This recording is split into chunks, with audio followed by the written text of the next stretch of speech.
there were so many things in there and so many lessons to learn about the things we thought we had buttoned up, but went back to double check and correct in our own trust. We had not thought at all about the digital aspect.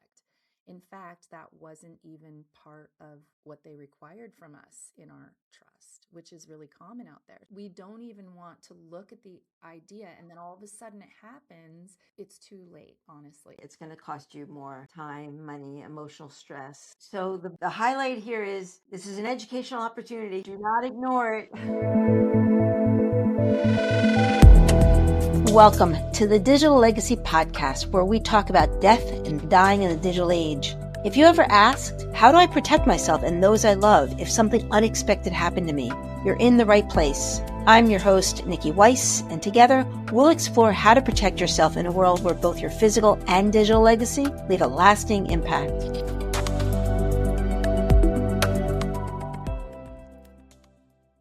And welcome back to another episode of the Digital Legacy Podcast, where we talk about death and dying in the digital age. My guest today is Paula Soito. Paula, you and I are working together. We are taking this as an educator. You are an educator first. And as an educator, we have taken this sensitive topic of death and dying in the digital age and turned it into an educational program.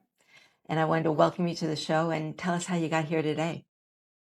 Thank you so much. Well, I had the luck of meeting you online, as most people meet these days, but and then working with you and with your project, and death and dying in the digital age is so important. So it excited me from the beginning, but just coming online and seeing so many people with education products, just like you, I saw that there was a need there. So it's been a delight to work with you. I've loved it. Oh, thank you so much. You know, you've been an educator, like a traditional educator for, Yes. don't want to say your age, 31. a few decades 31 years. People can do the math and figure out. Yeah.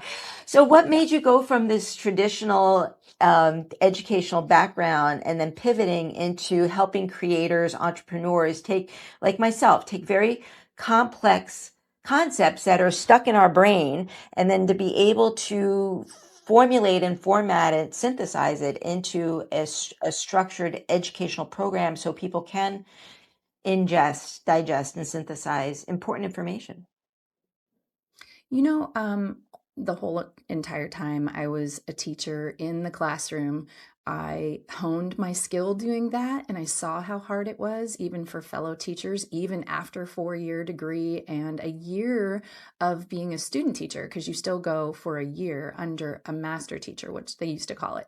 And you practice teaching so that you can get a transformation for people from it. It's the same with anything. So not necessarily for college professors, but anyway, that being said, I saw that education was being democratized, just like information has been now. There's no more gatekeeping. I mean, anyone can come online and teach.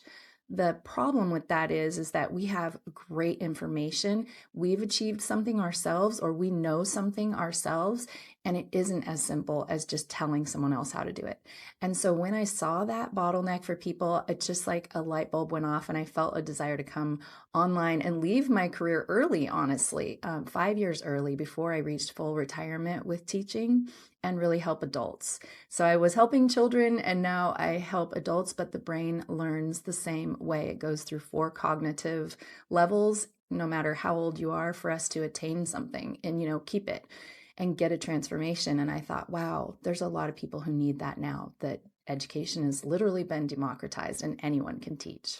Well, it's interesting in the death tech space. A lot of us in the space are saying what our goal right now is to educate people, is to educate them on, hey, this death and dying and incapacitation, like, you need to understand that it's complex. There are multiple terminology, processes, companies and organizations you need to engage with, and it can be overwhelming. I know that when I reached out to you, I'm like, I'm an expert. I know how to do this. I'll just tell people, get a plan, do these steps. And that's not what was happening. People were not able to take information because there was an emotional block around this, taboo topic of death and dying. So working with My Final Playbook, working with my team. What was your experience when you stepped into our content? And then how was the transformation that you saw that we needed to go through in order to be able to generate this content in bite-sizable, digestible pieces for our learners? Right. That is such a great question because that's exactly what people struggle with. And I think we've all been in a classroom, whether it's an elementary school classroom or a college level university professor talking to us, and the content is our eyes are glazing over because there's only so much we can do with cognitive load. So you have working memory, you have, long-term memory, you have all these things working at the same time to pull up background knowledge, and without getting into all the science of it, it's difficult to learn because there are so many factors at play. There's your style of learning, and there's how you attach things to what you already know so that you can remember it later. There's how you process the information that's coming in. And so all these things together actually create this whole perfect storm for learning not to happen. So the fact that we actually learn things anyway, despite all of these complexities, is a miracle. And so when I came in and saw that you had this beautiful information, you knew exactly what you wanted to relay to people, but yet you were like, there's a roadblock here. It's like I'm not able to get that information and transfer that into knowledge that they can now use, because that's your goal. And so that's exactly why I came to do online what I do now, because so many brilliant people have these brilliant products that really serve a need. They've already done the research, they've already found their niche, and they already have the gap to fill. Like they already have the solution. But it comes down to the customer, the client, and somebody who's now the job is for them to absorb that and learn something and take action. And so that's where my offline practice of lesson planning, day in and day out, over 50,000 plus lessons in my 31 years, really comes in to help out with products like yours, because you had built this beautiful program. It was filled with exactly what everyone needed in order to get the outcome that you wanted them to get, which is to be ready, and to not leave their loved ones completely in the dark at the end of their life or when they become incapacitated. A beautiful product, and yet it felt overwhelming for most people that weren't on your side. And you and your team know this product inside and out, and I know it now inside and out. But we had the task of really coming in and optimizing it and then delivering it. So those are just two of the first phases that I help people go through when they have an educational product. But And as you were going through, when you and I first met, I always ask, hey, do you have a will or trust? And you're living in yes, California, you're like, oh yeah, we got this. And then you start yes. going through the content. So what was your biggest surprise? Oh, right. There were so many things in there and so many lessons to learn about the things we thought we had buttoned up, but went back to double check and correct in our own trust, in what we had relayed inside that trust, and other things that we didn't think of. We had not thought at all about the digital aspect. In fact, that wasn't even part of what they required from us in our trust, which is really common out there. So that's a loophole that is not being filled, but you're filling it. And so many people are creating their trust and not buttoning up that part. And I know, this is a sensitive detail, but while you were working with us, you actually had an extended family member, young, who took his Mm-hmm. own life Yeah. unexpectedly. And Yes. I don't want to say serendipitous, but the fact that you were going through the My Final Playbook content and then all of a sudden smacked. I mean, even that, Yes. what Yes. was that experience like Yeah. for you and your family? Oh, it was such a devastating time, but also it was so poignant that this is exactly why we all need to have this done. We don't know when, why, or how we're all going to leave this earth, but we all will. That's an inevitable. So 100% of the people living today need your product. 100%. There is no one that doesn't need it. Whether you're a young person who takes your life and or you're 91, like my father-in-law, who now we're very fortunate, we have everything set up for him. Everything is because of you. We really looked at it, thought about it, but yet on the other side, on my parents' side, we do not, and that's causing a lot of stress as they're aging and uh, they're not ready. So let's We talk. don't know a lot of things. Well, let's just go down this rabbit hole, right? Is because from we talk about cognitive load and that learning Yes. process. So here you are, an educator. It's like Yeah. I go through it myself, right? It's like I can talk about death and dying, and then I look at my family. It's like, oh my God, even as an expert, I still I have know. scenarios where my family is not buttoned up. So here you are, like an expert in education. You have your parents. Hey, mom, and I need to teach you about like these are things that you need to do. So where does education and then the emotional block, like, you know, Mhm. how to build out an educational product that allows people to break through that intention action gap of I know I need to do this, but I have this gap of like I'm not I'm not going to get it Mm. done. That's such a good question. That is something that comes up daily in my life, especially offline when I was in front of learners, 7 hours a day.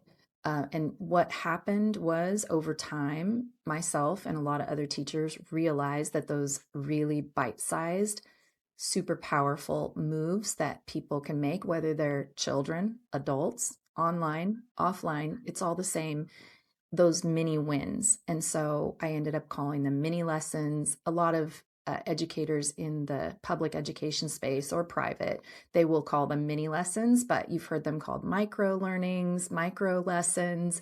Those are super powerful when you're trying to look at a big picture. When you're trying to accomplish a big thing, it's the same as, the old saying, you eat an elephant one bite at a time. And that is number one, the most important. And then number two is to celebrate each of those tiny wins by saying, boom, done, call it something. Step one is done, and you've done that. And you show them what it is that they need to achieve and then how easy it is to achieve. You guide them through that. They get the achievement, and the dopamine then is like, okay, I can do this. It's momentum building. And you start feeling that motion, forward motion. So rather than looking at the big, big picture, you're like, oh, okay. And then you build, your confidence grows, and all of those things like snowball effect begin to happen. So, And for some people, they might not know what that dopamine effect is. Can you share, as an mhm. educator? Because, growing up, I'd never heard that term dopamine effect. And Yeah, yet it right. seems like now Yeah. educators are like biting into it. Yeah, for sure. So we don't use it necessarily offline. And what I've really been proud of myself, I guess, in the product that I deliver online is that I'm taking more of the neuroscience approach by using some great strategies of marketing and sales that we use that are ethical online. And dopamine sometimes is used unethically. They'll try to get your attention with, your phone. They are excellent at it. They, meaning marketers and things like that. But there's ways to use that in your own education product and in yours, for example.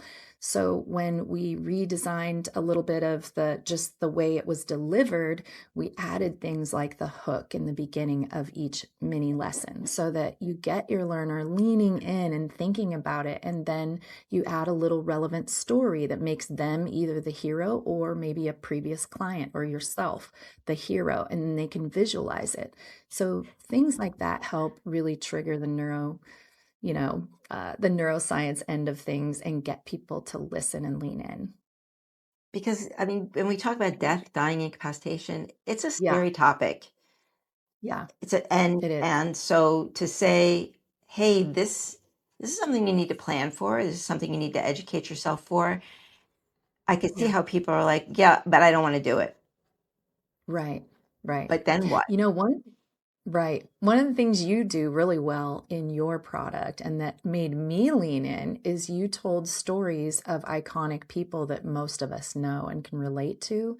Not that we can relate to professionally, but that we all understand, like people like Prince or Aretha Franklin. Whitney Houston, Aretha Franklin, the stories that you told about their experiences and how um, the the unraveling ensued after they passed unexpectedly or sometimes even expectedly. It was really powerful. So that kind of short mini storytelling when you're teaching something that you really want people to and that the person wants to learn themselves, Right. because most of the time they want to learn it but they just shut down. So those things really help get the message to be crystal clear. And just that journey, the educational journey that people go through. Where do you see that most people can be successful when they're taking on tackling, whether it's death and dying or another very obscure or complex topic? How can you manage between the so it's like the cognitive overload, the content that really needs to sink in, and then just the habit, to okay, I need to spend 15, 20 minutes, 30 minutes a day. As an educator, how can we build out a program? Yeah, so there is a sequence, and I'm glad you asked that because a lot of people start with the beginning. They want to start like, where was I? What do they need to know? But the very best place to start is what is the outcome? What is the objective, is what we call it offline in the education world. So, what is the total objective or the dream outcome that you want your client or your customer to get? Then you backwards map that just like a cartographer. You're going to reach the destination, you're going to go back, and then you're going to get people by the hand and you're going to take them back to where you were, this place you discovered. And so when you do that, you then have a clear vision of the North Star. Where am I headed with my customer? Then you go back to the beginning and you really create maybe 3 buckets. You really don't want to have too many steps or milestones.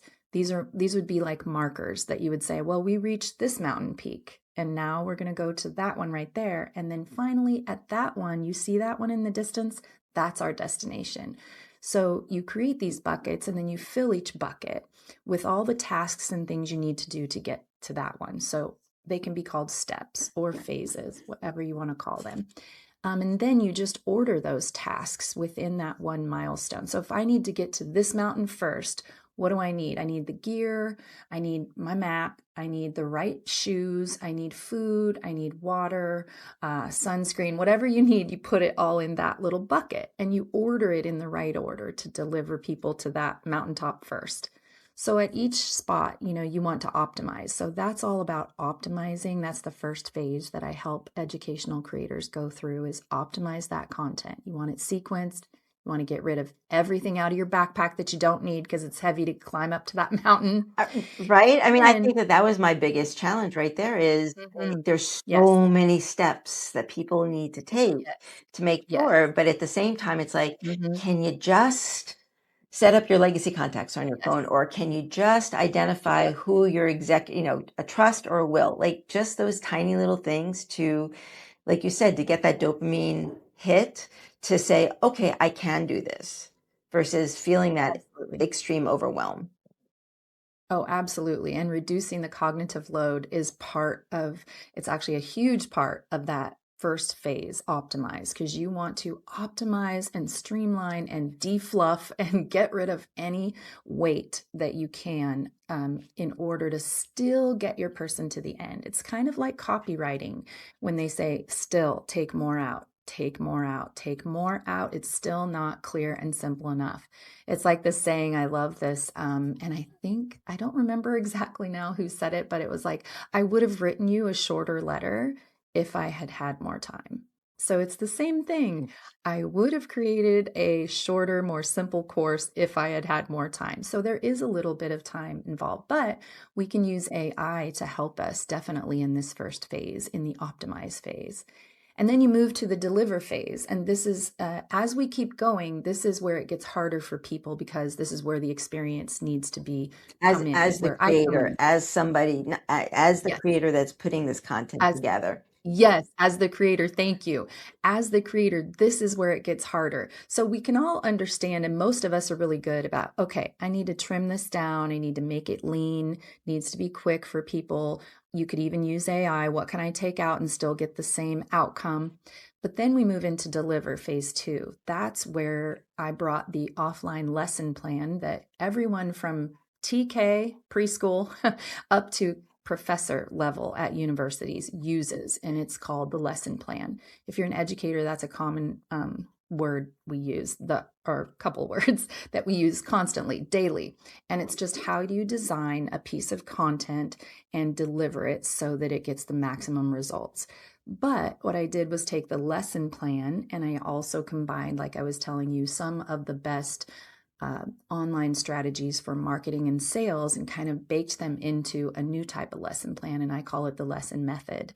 And so I teach people how to use that. And it's literally a template. You put things in, and the more that you organize that content, the better you can deliver it. So if you back up and you look at here's my map. I'm going to take people all the way on this journey. This is the outcome they're going to get. And I've organized all the content. I dumped it all into these buckets. There's like 3 main steps or 5 main steps. But now you want to take each of those and create a little lesson. So each lesson might be 5 to 20 minutes. But how do you organize that content? You're not just going to say, okay, here's what you need to do. Now go do it. And then load them with a bunch of just a long list. No, it actually, you design it. So there is a way to deliver content that's super powerful, just like people have been doing in online marketing and stuff. So that's the 2 phases. And then the third phase is connect. And this is the one I see hardly anyone doing. And a lot of people think, oh, connect. So I just need to connect with my customer or my client. True, but you also need to connect the return on investment of their time, their money, and their effort. So as you're traveling, with them and you're taking them along this journey, this learning journey, you do need to be able to track, measure, and assess their progress. And that's what I'm talking about when I say we are not good at that yet online. And so I've been really able to double down on that and help people with that because offline, that is something we are required to do. If you think about yourself as a kid or even an adult, you took tests and those tests were delivered back to you. That's learner data. Right. And that data is the KPI we need to be tracking and measuring online with educational products. And so many people just leave that out. They leave the learning left to the customer. They say, well, that's on you, whether you get it or not. But that doesn't let you get great referrals. That doesn't let you get more revenue. And the better that you can connect your customer and your client to that, it's really beneficial to your product and your business. And then just Yeah. working, I mean, again, using this death topic as a Yeah. is the most Yes. sensitive topic out there, right? I mean, we're really looking Yes. at like how do you Yes. take something as complicated, as sensitive, as and have people Yeah. realize like planning is not just going to happen, Mm-mm. right? It really is like you need to educate yourself. There is a system, there is a process in place, and to go through your 4 steps of this, especially this connect, right? It's like, how do I Yes. know that what I'm doing is Yep. effective? Yeah. Yeah. And I think that's so important, especially with your product, because it is about connect and you want them to see their progress and get that information back. Like, okay, I see where I have made it along the path. I'm getting there. But the other thing about connect, and the reason why I call it connect, is because it is about support. It is about Q&A. It's about providing Feedback, resources, feedback. extra resources, whatever, yeah, you need to help that person reach that outcome. And with your product in particular, that phase was so important for you to get those people success like that, is to really reach out to say, Here's how you get support. Here's where you ask a question. Here's how it's going to improve your life. And here's where you are on the journey, all those things. So let me ask you, you've got your parents who are not, Mhm. right? It was your parents, right? So, My own parents are not at so all. how, as an educator, knowing that, hey, mom and dad, I need to educate you on this, and how old they're in their 80s, Late late 70s. My 70s, parents are in their late 70s. Yes. and Hmm. teach an old dog new tricks. Yeah. I mean, it's like, how do we, because I know there's a lot of people out there, sandwich generation, that they are trying to educate their parents to say, hey, mom and dad, if you don't do this, you will be leaving me a mess. And Yes. we actually have an educational opportunity here to move through each of these steps. So, working with, I mean, where do you find as an educator with this generation, right? People who Right. actually not just need the plan, but like the time is Hmm. running out. Hmm. Yeah, the time is running out. Um, as an educator, it's always been hard for me to educate any of my own family, Right? 'cause they don't see me as the educator, right? It's kinda like, Ah, yeah, it's like when you're working with your children and you're like, "How come they're behaving for you and they won't behave for me?" Kinda thing. But still it goes back to those real, mini lessons of, "Hey, mom, have you guys thought about the office in there? It's packed full of antiques and we don't really know anything about those. Is there something you can start doing to let us know?" And then it's a almost just entering into that conversation with them in a delicate way because one, I personally am not looking for any monetary gain, but I'm also not looking for a year and a half worth of work when my cleaning parents out. pass. I'm like, yes, and they are of that generation, I believe, more so, they saved everything. So there's wonderful things, but like we don't need those things, but we don't want to dishonor their wishes. And that's what you cover so well with death and dying in the digital age. You really need to understand what your loved ones want done so that you yourself feel happy. And I did say that to them because you helped me with that. I said, "Mom, I don't want to do the wrong thing." When there might be something in here that was my great great grandmother's that you're like, "Oh my goodness, this has been passed down so many generations. We cannot quit passing this down and I don't even know." I don't Don't even put it in the donate Yeah, pile. I mean, the I think garage that that's the sale biggest or thing, right? yeah. That's the educational piece. Yeah. Like, Yes. Yes. Absolutely. So those conversations have been happening, and I'm really happy that they are because now we're turning a corner, and and I haven't felt because you've given me the language to use. I haven't felt like I'm coming at them like sounding greedy or something because I'm the opposite of that. I'd prefer them to live to be 200 and me go first, to be really honest, right? Wouldn't we all? And yet it's weird when you go to have that conversation, you feel like, well, maybe they think I just want their stuff. I'm like, I don't want your stuff. But then you don't want to say that either because you're like, well, that sounds rude. I don't want any of your stuff. So you've just done a nice job of how do you have those conversations? Where do you have them? What should the tone be? I had never thought of that. And and then it works. you almost come at your loved ones like you're angry because you're not angry though, but it comes across like you are like, why don't you have this done? And then you're like, well, that's not going to work. That, I mean, that's like That talking. I mean, it's interesting because just from you're the upset. parental standpoint. It's like the tables are turned, Yes. right? It's like the roles are Yes. reversed, right? Here you are in our 50s, now we're having to Yes. parent our parents, then they're 70, Yes. 80s, and 90s, and Yeah. talk to them like they're teenagers. Yeah. And it was hard, but it was much easier after working with you. I was like, wow, I didn't have any idea how to talk to them. I didn't know what to say. I didn't even know what to recommend. And then now those conversations, what I like about what you do is that leave and enter this process as often as you want. And as adult learners, which is called Andragogy, by the way, how we learn as Oh, and adults. let's take that andragogy Yeah, versus pedagogy, Andragogy, right? because a lot of people, yeah, everybody hears about pedagogy, and that's just how children learn. But as adults, we like more autonomy. We want to be able to enter and leave our learning as often and as much as we want, as however we want to. And so that autonomy is really baked into what you do. It's not like we have to do something and it has to be done by this time. It's beautiful. I mean, you have it laid out so that I can skip around, I can do different, I have autonomy over the learning, and I like that, and I've been able to come at that without feeling like I'm failing because I'm not doing it in a certain order.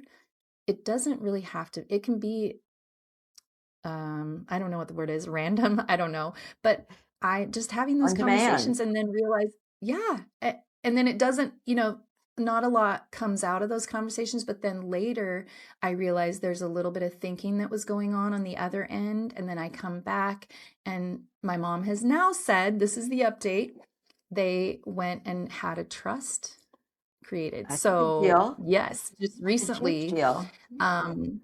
Make sure you get And a copy of now, that. Make sure you review it. yes, right, yes. So things are happening. It just doesn't happen immediately sometimes, but what a great support it's been to have your product to go back and forth and go, okay, yep.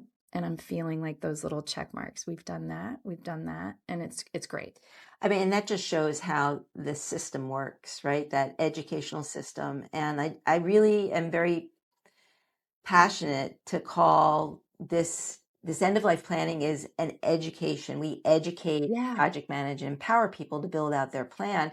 And that empowering, there's no timeline on it. You have to meet people where they're at. You're learning to meet your parents. It's not like, hey, mom and dad, go through module 1, go through your checklist, right. done.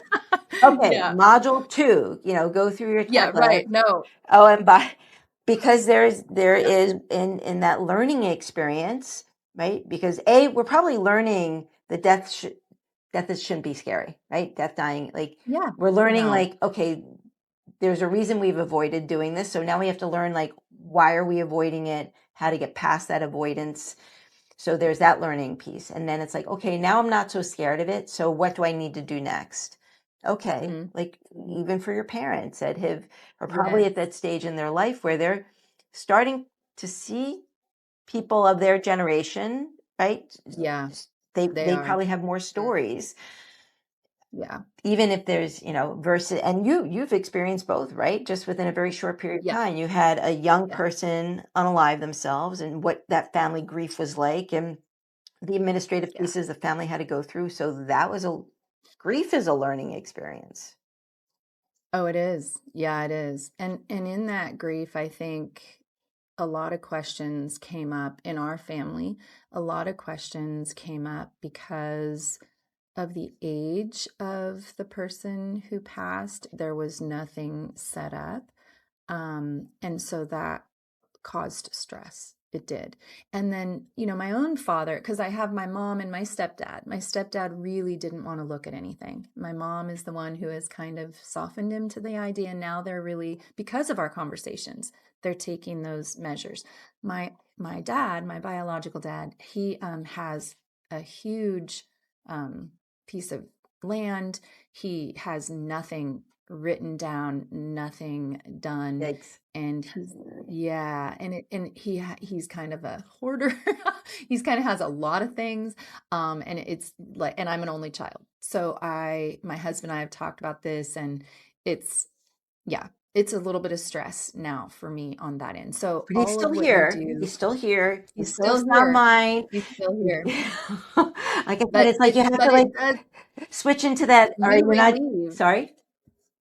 you relieve so much stress that I wasn't even aware was there until you brought that to light. Is that, we just literally, I think we ignore it.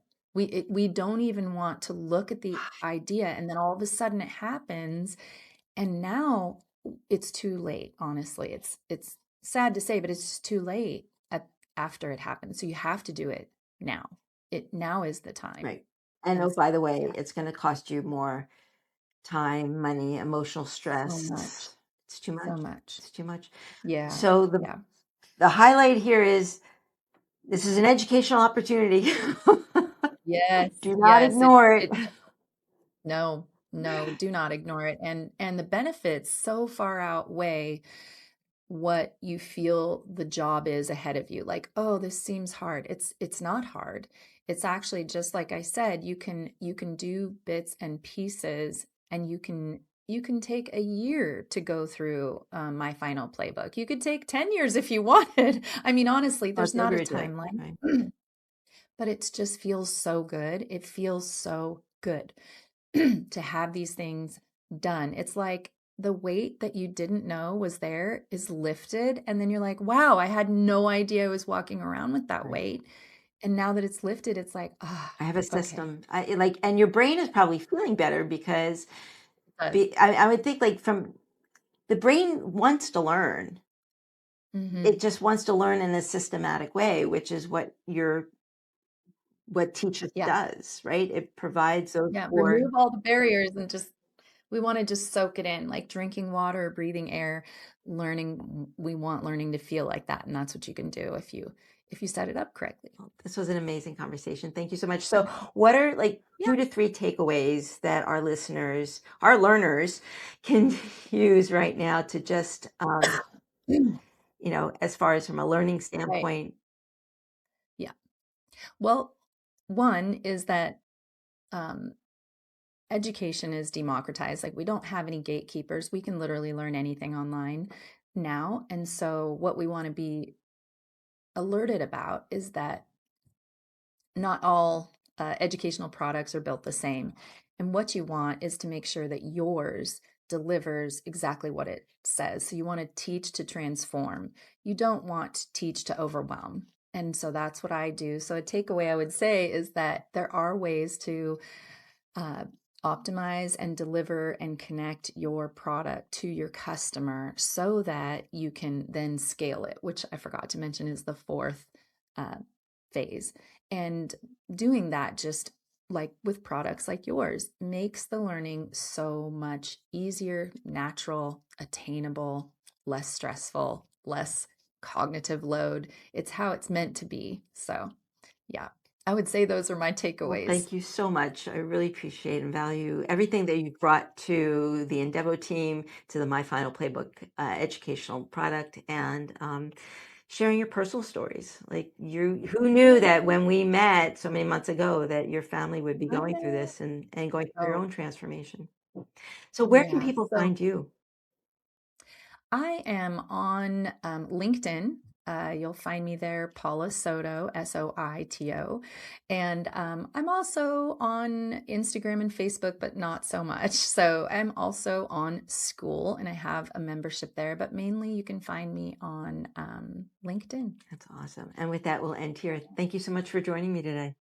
So appreciate you, Nikki. Awesome. Team effort.